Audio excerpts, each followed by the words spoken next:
that everything is okay as we, before we get started. Found up in East Cleveland, and a 13-year-old child was was killed as a result of the chase. And so we're going to be talking about that and our investigation around that and where that is. And then the second thing we'll be talking about is the after action report for the social unrest on May 30th of this year. I have with me Director Howard, Director of Public Safety, and Chief Williams. So I'll turn it over to Chief Williams first, who will talk about the East Cleveland incident, and then he will then turn it over to Director Howard, who will talk about the after action report for May 30th, and then we will open it up for questions. Okay? Chief? Thanks, Mayor. As Mayor Jackson stated, I'm here to open it up real quick about an incident that happened last December 20th, 2019 here in the city of Cleveland. As most of you already know, a carjacking occurred on the west side of town. Officers noticed that carjacking, followed that suspect. A pursuit ensued over in the 5th District of Cleveland, northeast side of town. As a result of that, 13-year-old child, Tamia Chapman, was killed when that pursuit ended in a crash. We conducted what I believe to be a thorough and comprehensive investigation of all aspects of that pursuit, including the crash itself, and we can talk a little bit about that today. What I do want to caution folks is that there's still a civil action pending in this matter, as well as administrative actions potentially for conduct by officers involved in this pursuit, and we'll talk a little bit about that.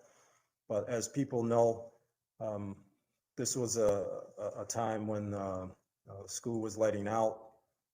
The officers pursued that vehicle in relationship to our policy. A violent felony had transpired, and the officers involved did what they had to do to try to stop this violent fleeing felon.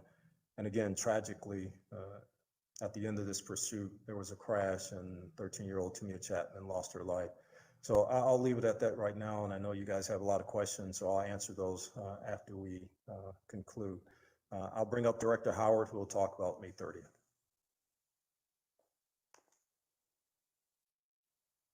Thank you, Chief. Good afternoon, Cleveland. On May 30th, we had protest here in the city of Cleveland, sparked by the death of Mr. George Floyd on May 25th at the hands of Minneapolis police officers. You know, the death of George Floyd sparked protests and demonstrations around the country. Cleveland was not different. In the past, Cleveland has worked to facilitate the exercising of First and Second Amendment rights whenever folks wanted to engage in protests and conduct demonstrations for important matters to civil liberties, and we encourage that exercising. You know, in the past, members of CPD engaged with protesters, helped to facilitate the peaceful exercising of the demonstrations, walked along the protest paths to make sure that these were secure for the facilitating of the demonstrations. And May 30th turned out, as you know, different. It sparked into civil unrest, and it was different than other protests that we had in the past. So we staffed according to the way that we have dealt with demonstrations in the past, and when it made a turn for the worse, it was approximately around 3:00 p.m. on May 30th, and adjustments had to be made.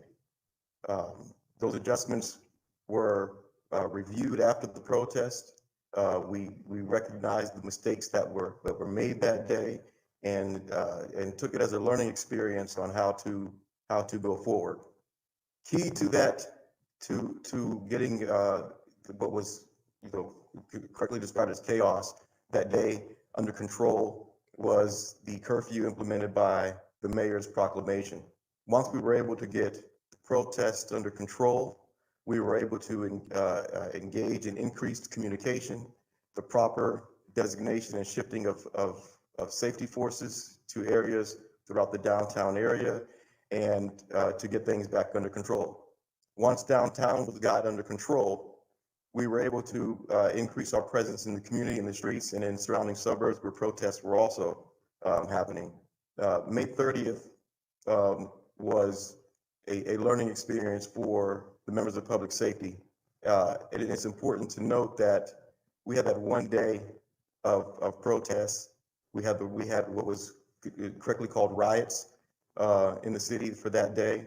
And because of our ability to shift and our flexibility to adjust to what was going on, Cleveland only experienced that one day. Around the country, other municipalities were engaged with civil unrest for several days. And the professionalism of the way that we adjusted is very important to note. There are several takeaways that were made, that were taken from what had happened. Members of CPD gathered to evaluate and take a hard look at what we did wrong, what we could have done better, and what we did well. And those adjustments were implemented, almost immediately. And the learning experience that we acquired from that situation is evident from how we handled the presidential debate, which went off nearly without any problems. So as Chief stated, I know you'll have many questions about what Chief spoke to you about before me, and about the actions on May 30th, and we look forward to those questions. All right, now that's just a general overview of both. So if you have any questions, we will deal with the specifics. And then if you want to know, Chief, from how the incident started in terms of East Cleveland and how it progressed, that would probably be more specific in how that happened would be good as you answer. And Director, as you are answering, putting this action report into context as something that we do and review, and some of the specific things that we received from that action report as recommendations going forward. So if we can do that as you answer the questions. Okay, Mayor. The first question is from Scott Knoll from News 5. The chief mentioned potential administrative action connected to the deadly pursuit. What has the department's internal investigation found that could lead to potential administrative action? Chief.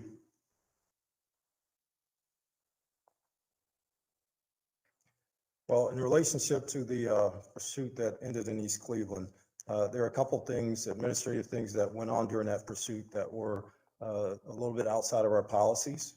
They weren't major issues, but they were outside of policy. So we'll deal with that in the administrative process, and also in the due process in a hearing type setting with those officers involved. I can't give you specifics on those because the officers have not been formally charged with anything yet. But again, there are slight administrative things that happen during that pursuit, and we'll deal with it. Again, our goal was to take a look at this incident from start to finish, and any and every way possible to make sure that our officers behave properly. And again, it was a tragedy. We understand that. Our sympathy went out to the family immediately after it happened. But our goal in the investigation was to make sure that our officers did things within policies and within what should happen in a pursuit of that magnitude. And there's a follow-up question from Scott Knoll, News 5. Was this pursuit and the conduct of officers involved according to the city's policies and procedures?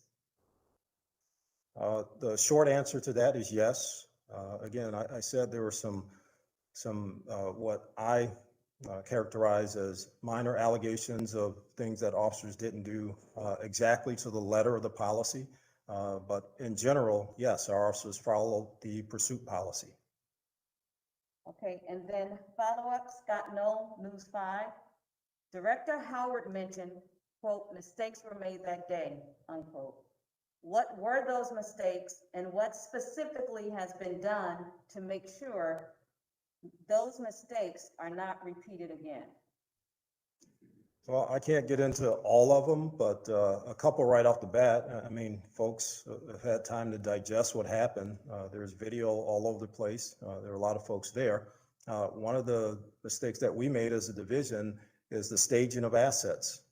Police personnel, not just around the Justice Center and Lakeside itself, but in different places downtown in the event that things became mobile, which they did. That was a mistake on our part. That's a mistake that we will never make again. The next question is from Mark Namick on Channel 3. Specifically, what did you learn that the city didn't do right, like calling in officers earlier? If that's the question, we did call in officers earlier. We actually added officers to that detail the day before, the morning of, and early afternoon. And again, for the folks that were downtown that saw the things that were happening, we would have had to from the beginning, before the protest even started, we would have had to have every single police officer detailed downtown from the beginning. And that's the only way there would have been even close to a different outcome of what happened on May 30th. We took a look at intelligence, and you guys will see this in the after action itself. We took a look at a lot of things that go into our planning. Past history goes into our planning, intelligence around the country and here in Northeast Ohio goes into our planning. So we put the appropriate resources based on that. We took a look at it that evening before, we put additional resources in, and again that morning, and then shortly before the protest started itself, we put additional resources in. This is a follow-up also from Mark Namick, Channel 3. Regarding the riots, did the police make a decision to pull back from Euclid and East 9th at any point? No. There were no police in the area for quite some time. As I stated, probably our biggest mistake was not staging assets in other places on the outskirts of the protest area itself. We didn't pull back from any areas. We were actually trying to get to areas. And the issue was, if we had resources staged, say at Gateway District, if we had resources staged further east or west of downtown, it would have been a lot easier to get those resources to places like 9th Street and the Gateway District and other places downtown once this actual protest or riot, as the director correctly called it, started to manifest itself as that and not a peaceful protest the way it started. Then, yeah, I mean, it's a logistical thing that we acknowledge that we made a mistake on, and we have since corrected that. the next question is from Corey Schaefer from Cleveland.com. Is it your belief that if all of the problems listed in the report had not occurred, that you could have prevented the violence and looting without firing munitions into the crowd outside of the Justice Center? No, that is not my belief. My statement was we would have had to had all 1,600 Cleveland police officers on duty staged downtown to even put a dent in the things that started to culminate on May 30th. Have we had all those officers in place, would the damage have been less? Yes, I'm sure it would have. Would there have been no damage or no need to use munitions or less lethal force to stop people from attacking officers and destroying property? No, I'm not saying that. But it would have been a better outcome. That's a mistake that we made, and that's a mistake we'll never make again. The next question is from Sam Allard from Scene. Chief Williams told the press after May 30th that protesters had breached the Justice Center. That was inaccurate, but he said he made the statement based on information he had at the time. Who provided that information, and where was the communication breakdown? I don't think there was an exact communication breakdown. When we push out the actual copy of the after action report, and I believe it's on page 13, if you read page 13, you'll see the sequence of events that led to my statement. Our radio communication was, and it was relayed over our communication control section radio channel, that folks had made it inside of the Justice Center and that they were trashing the county clerk of court's office. But read page 13 once we push this out, and then you'll see kind of the sequence of events that led to that statement. The next question is from Jermond Godfrey. Was downtown the only area that police was concerned about with riots and vandalism throughout the city? No, of course not. We were concerned about the entire city, but the protest itself, the intelligence that we received, and again, folks were there on May 30th, was centered in downtown Cleveland. And that's where the majority of the resources for the protests were centered. But we still had officers in all 5 neighborhood policing districts of the city doing day-to-day operations in the city. And like the director says, once we secured downtown and got everything locked down, because the mayor implemented the curfew, which allowed us to do that a lot quicker, then we pushed additional resources out into the neighborhoods where some small things were happening here and there to make sure we took care of that too, and to make sure that we could take care of that for probably the next 2 weeks, because we had activity for about 2 weeks after May 30th. The next question is from Jim Nelson from Channel 19 for Mayor Jackson.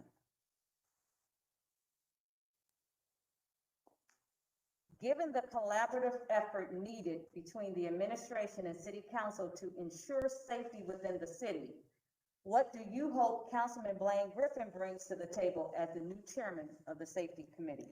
Well, the question is, since there needs to be collaboration between administration for safety in the city with council, what do I think Blaine Griffin will bring to the table as chairman? What I hope he will bring to the table. I hope he just bring a councilman to the table. I was a councilman and I was chairman of community economic development, health, and finance. And as a councilman and as chairman of the committee, you do your job. And I fully expect Mr. Griffin, Councilman Griffin, to do his job because he is a professional and he does not need my advice in terms of how he conducts his business. Now, the other part to your question about the collaboration between council and administration in terms of safety, that is where policies are set. That is where we began to have legislation that around not only law enforcement in terms of accepting grants, expending grants, technology that we need in order to be able to do law enforcement, but also the issue around prevention, community policing, and trauma care, all those kinds of things that ultimately result in dysfunctional behavior out on the street, but they're not directly related to public safety in terms of legislation in that committee. Those things come out of health. And when Councilman Griffin was chairman of health, he worked with us collaboratively in order for us to be able to declare violence is a public health issue, racism is a public health issue, worked with us on our trauma support for children in our rec centers. So his past history has been that he is understanding of the issues and has a grasp of what needs to be done, and that he performs his function and counsel in a way that is a great assistance to us in regards to us being able to serve people. The next question is from Ed Gallick. Why did the Cleveland Police Event Action Plan talk about enhancing the celebration experience and watching the parade route while not preparing for possible significant trouble and mass arrest? Can you repeat the question too, because they always don't hear the question. I'll repeat. The next question. I guess the question from Ed is, why did the initial event action plan include language that talked about increasing the celebratory celebratory atmosphere along the parade route. What Ed is referring to, and I'd like to know where he got that actual document, is an initial draft of the event action plan that had some language in it from the St. Patrick's Day plan itself. When that plan went out and folks reviewed it, there was a correction made, and then the final plan was actually sent out. So whatever Ed got, or whoever sent it to him, sent him a plan that, again, I'd like to know who sent it to him, that was not complete and accurate. And it was an initial draft to get out there so that people start to plan as far as personnel themselves and where those personnel were going to be, and not so much the posture and things like that. So Ed, if you want to give me a call and we can talk about that. But that was initially sent out in draft form so that supervisors and officers can take a look at it. And then as we do, there are typos and things that shouldn't be there. Corrections were made and the final plan was sent out. The next question is from Karrie from Cleveland.com. Does the city have an account of how many officers deployed munitions on May 30th? The number of rounds and amounts of those munitions deployed, and if so, what are those numbers? No, we don't have an exact amount of the number of officers that we know how many officers actually fired munitions because they were, those are our grenadier officers that are assigned to the division. The number of munitions fired, I don't have that exact count. We tried to estimate that count, but we didn't count each and every pepper ball round fired. I think we have a good idea of the number of munitions that were launched, the launchables we call them, because we didn't fire that much of that type of stuff anyway. There was also pepper spray deployed by officers that were in close quarters with violent protesters. So again, for what went on that day and what the officers were faced with being attacked, I think our officers did a very good job. Scott Knoll, News 5. Why did the city not release the after action report prior to the news conference? This is our process. I don't want to speak for the mayor or anybody else, but we usually kind of give you a preference of what's going on. We answer questions and then we push out the documents so that you can take a look at them. If you have further questions, then you send those questions to us and we'll answer those. Scott Knoll, also Channel 5. What is the status of the investigation into the actions of Officer Kasimura? Well, I think the prosecutor is still reviewing those allegations against that officer. And once that comes to an end and there's a conclusion of that and some kind of findings and other actions taken, you'll be notified. We always push those actions out. Follow-up from Scott Knoll. How many officers' actions are under review by Internal Affairs connected to their actions on May 30th? I don't have the report in front of me. I know that the Division of Police, through our Internal Affairs unit, investigated 8 complaints, a total of 8 complaints against officers from May 30th. Once we got into those complaints, one of those complaints actually was for a Sheriff's Department officer, so we turned that over to the Sheriff's Department. So there are 7 complaints that were lodged on police officers, and I think 3 or 4 of those complaints went to one officer. So, 4 complaints total. And then there were also about 12 complaints that were generated through our Officer of Professional Standards, the other agency here in the city that investigates citizen complaints against officers. And I don't have the status of OPS complaints. They're a separate entity from the Division of Police. The next is from Jim Nelson from Channel 19. How would Chief Williams describe the morale within the department, given some of the difficulties of the last year? Well, I'll put that back on the people here in the city. I mean, everybody in the city has been through a lot this year and the things leading up to this year. And I think our officers are doing well. I think they get out there day in and day out, regardless of what's going on, and they do their jobs. They do the best they can for the city. So I put that question back out to the public. How's the service that you're getting? We're always interested to know from the public, what do you think about the service that we're delivering? I think our officers are doing a great job, and when they don't, we hold them accountable, plain and simple. Matthew Richmond from IdeaStream sent in a question. What has the Cleveland Division of Police found in its investigation into the November 13th shooting of Arthur Keith by a CMHA police officer? Have investigators recovered video from the CMHA cameras at the scene? And if so, when will the video be released? This is an ongoing investigation. Yeah, the question is about the shooting that occurred November 13th with CMHA police officers on their property. Cleveland Division of Police investigates fatal officer or officer-involved shootings, period, that happened within the borders of the city of Cleveland. So that's one that the city of Cleveland, our homicide and force investigation team is investigating. I don't have an update of where they're at with that investigation. But I do know that they're going to do a thorough and comprehensive investigation and present all the facts to the prosecutor's office for review. The next question is from Anthony Body. What efforts have been made to address the violation of residents' civil liberties during the curfew that followed the May 30th protest?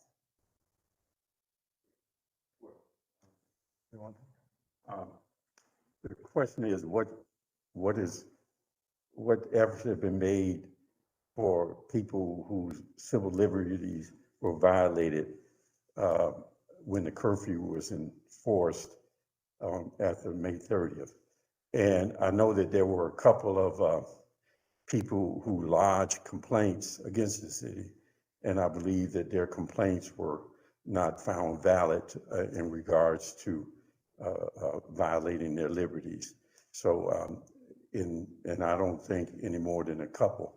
And I believe the person who asked the question was one of the people who had lodged the complaint, and it was not found to be valid, from my understanding. And I only know of a couple, and neither were found to be valid. We did not violate anybody's civil liberties. We enforced the curfew, and were very clear. And as a matter of fact, I think we were very lenient in terms of the enforcement of that, and gave consideration where people wound up getting into some difficulty with the police is when they either were habitual in not obeying one incident after another, or when they were viewed to be of suspicion. And that's where we found some people from out of town and some local people who had incendiary devices or maybe guns and things like that. So they were very lenient in enforcement. And those who they did enforce it on, it was deemed to be appropriate because of the habitual violation of the curfew. That's my understanding. This question is from Scott Knoll. And on the Tamia Chapman death, her family's attorneys have contended that police put a greater value on recovering a stolen SUV than they did on Chapman's life. What would the city say in response to that claim?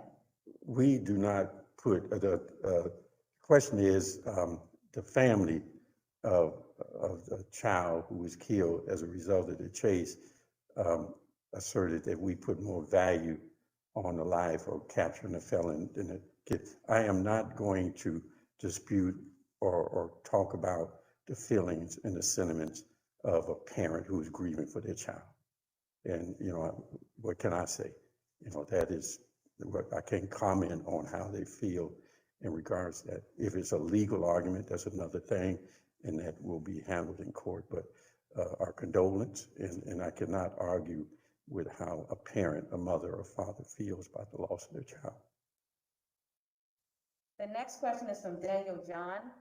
When will the mayor challenge the DOJ restrictions towards police being able to go after criminals, not only targeting them, but residents?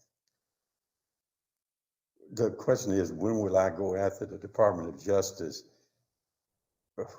in terms of the restrictions put on police officers to protect themselves and residents? I don't believe that the Department of Justice, in terms of our agreement with them, in terms of consent decree, works in that way. It is not something that hamstrings police. As a matter of fact, the chief and I constantly push back on things that we believe that tie the hands of police in terms of doing their job. So that is not what this consent decree is intended to do, and I don't believe that's what it is doing. What it's intended to do is to ensure that when there is the use of force, in any case, particularly deadly force, however, that it is done in a way that is justifiable and that police conduct themselves properly in a non-biased, non-discriminatory way, a constitutional way, that they conduct themselves properly when interacting with the public. And so there are things that we put in place in terms of policy, in terms of training, and in terms of reporting that kind of helps us to monitor whether or not police are behaving properly when they come in contact with people. Now, as I say to everyone, and I would say to you who asked the question, we're in an urban environment and we have urban crime. We don't live in Mayberry somewhere where you have Mayberry kind of stuff going on. We live in an urban center and there's urban crime. So that means police will use force. It is inevitable. They're going to use force because they're dealing with an urban crime environment where they have to use some form of force in order to do their job, protect themselves, and protect the public that they're serving. The question is whether or not they're doing it constitutionally and whether or not they're doing it professionally and with respect for the community. That's the whole question. And that is how we take the consent decree and how we work with the monitors and the federal judge who's in charge of this, how we work with them in that vein. It is not to hamstring the police, but it is to say that you can't do anything you want to do because you want to do it. There are certain things that you have to do in order to be professional about it, constitutional about it, and respectful about it. But we do not stop police officers. My whole thing is stay in the box. You receive training. There are general police orders.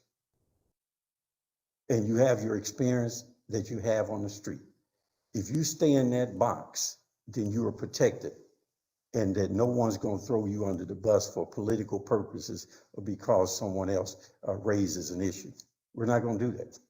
But if you get outside the box and you decide to arbitrarily just do what you want, then there are consequences to that, just like anybody who violates a law or violates a rule or regulation, and in this case would be general police orders and their training. So we do not hamstring police officers. Matter of fact, we protect them when in fact they are following the training that they've been given, following the general police orders that have been given, and they're respectful to the community. We protect them regardless of whatever pushback that we get.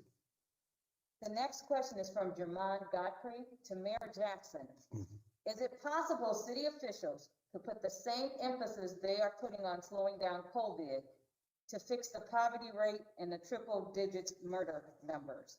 The question is it possible to put the same focus and resources, energy, and that we're putting into dealing with COVID into reducing homicide and addressing poverty? And yes, and we do. The issue becomes here is that when you're on a local level, you deal with, meaning us, we deal with either the negative fall, being the beneficiary of it, or the victim of national and state policies. And I do believe because of national and state policy around the availability of guns have allowed for, on a local level, for us have to deal with the fallout of that in terms of guns being in the hands of those who should not have it, from ex-felons all the way over to children. Now, it does not say that we're that we believe people should own guns. We're in support of the Second Amendment of right, but we are in an urban environment. We don't live in a rural area. So carrying a gun in a rural area and carrying a gun in an urban area are two different things. And having those guns in the hands of young people, immature, or people who are dead set on committing crime is a major issue. And allowing the trafficking of those guns into urban centers is a major issue. So we have to deal with the hand. We have to play the hand that we dealt. So in that regard, we do partner with people, and we do partner with people with ATF, alcohol, tobacco, and firearms, to help identify and focus on certain areas where we know there's a lot of violence, and we can confiscate guns. Confiscating a gun is easy. You can confiscate guns every day, but people can get them every day too. And they can get them without all and bypass all of the regulations designed to ensure that the wrong people don't get them. They can get it. The other thing that we do is, in terms of poverty, is we try hard to work on how do we empower people to have an opportunity, not only just to have a job, but the ability to give a job, the creation of wealth, those kind of things. Now, I must remind you, and also in the violence side, that's why we put so much emphasis and resources into our toxic environment, trauma care for children in our rec center, people who are either victims of crime or witnesses of crime or perpetrators of crime. They live in a very hostile, toxic environment. As a result of it, they have post-traumatic stress. And anybody with post-traumatic stress, whether you're an adult, particularly if you're a child, and if you're basing your decision on that, whether it's an emotional intelligence or intellectual decision-making, you're going to make the wrong decision because you're in a post-traumatic stress situation. So we put a lot of resources into helping to identify trauma-affected children and try to get them the services that they need. Now, but let me follow up and say last thing in regards to that. It has become very obvious and apparent in two different areas, two different incidents, let's say, that have produced social unrest in terms of improper behavior in regards to people being harmed or killed by police, as well as the pandemic. Has become very raw that there are people who bear the burden of the institutionalized inequities, disparities, and racism. And if that is so ingrained and institutionalized, and the ultimate impact and effect of that is what we see out on the street in terms of violence and homicides and the poverty rate that we have and being prevalent among certain people. If that's so ingrained, you're not just going to reach in there and pull it out. It's going to have to be worked on in a way that we begin to move it out, begin to move people into jobs, move people into ownership of businesses, move people into the ability to give jobs, move people into wealth creation. At the same time, having a better education for our children, dealing with the social service aspect of providing the help that people and children and families need when they've been traumatized and they've been victimized or been even perpetrators of the toxic environment in which they exist. So all these things, yes, we put a lot of resources in that, but you'll find that these things aren't necessarily things that have a long shelf life in terms of people's attention. There's a long shelf life with COVID-19 because it's still here, but it doesn't have a long shelf. These other things don't have long shelf life, and people lose interest in it. And the primary reason they lose interest in it is because it's work.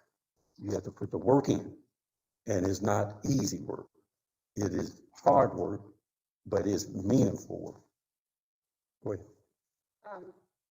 The next question is from Bob Higgs. Regarding the pursuit, what were the top speeds of the fleeing vehicle and the police vehicle chasing it?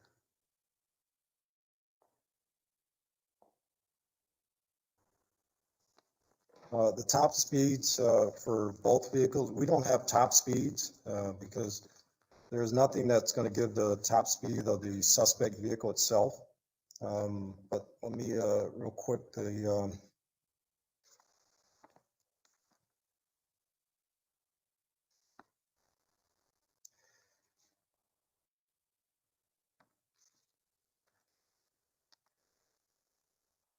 and I'm sorry if I might get this wrong. I can give you the average speed on Euclid Avenue was 66.7 miles per hour. I think the top speed at any time by a police vehicle was 75 miles an hour. And don't quote me on that, Bob. I'm sorry. I'm trying to look back through some documents to see if I can locate that real quick. But I believe it was 75 miles per hour. And then the average speed was 66.7. And that was just on Euclid Avenue from that distance. The next question is from Scott Knoll, News 5. The chief said the only way to limit the outcomes the city saw on May 30th was to stage all officers downtown. Is that realistic to send all officers downtown and not have other officers in the neighborhoods?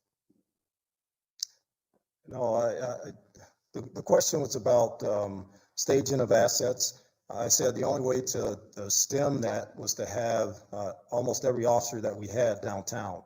No, that's not realistic. That's why I made the point. It's not realistic to have every single police officer that you have in a city in one location. No city does that. We still have calls for service, even though the riot was going on. We still had people out in the neighborhoods calling the police for their issues. So we had to make sure that we protected the neighborhoods. And as the mayor stated and the safety director also stated, once we got things downtown under control, we sent additional resources that were downtown out into the neighborhoods. And we kept those resources out there. And folks saw the National Guard through the neighborhood, as well as other folks, the Highway Patrol and others, in that week and a half, 2 weeks after, in all the neighborhoods and on the highways here in the city of Cleveland. The next is from Corey Schaefer. When is the city going to release all of the body camera video, police reports, and other documents or evidence used to carry out the after-action review? I think all that stuff is coming out, Corey.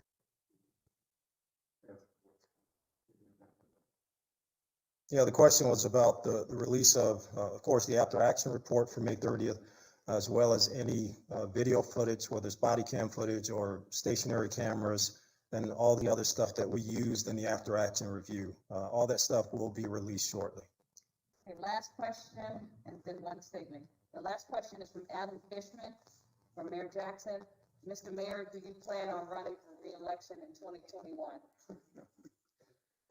Someone just asked me if I plan on running for mayor in 2021.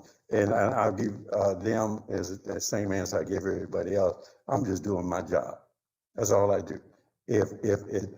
Believe me, I stay focused on doing my work, putting the work in. If I said I was running, the political target would be so large that I couldn't get anything done by dealing with the BS and the drama of it. And if I said I wasn't running, then I couldn't even get a phone call returned, probably not even from you. And so if under that scenario, I would be impotent as a mayor and unable to do my job. So right now, all I do is do my job. I ain't worried about next year. Other people concerned about that, they can be concerned about that. Other people have ambitions, they can continue to have their ambitions. Right now, I am the mayor, and I intend to be the mayor, and all of next year, and I will make a decision next year as to whether or not I will run again. But thank you for the question. The last final comment is from Cynthia Garner. Mm-hmm. You do a good job. Thank you. Oh, someone said I did a good job. Well, I guess we can wrap it up with that unless there's something else. All right. Well, again, I want to thank you for participating, and as we go through this and you get a copy of the after action report. If you have any questions, just call communications. We'll do our best to answer and to give you the information that you're looking for that is subject to a public records request. So thank you very much. Thank you.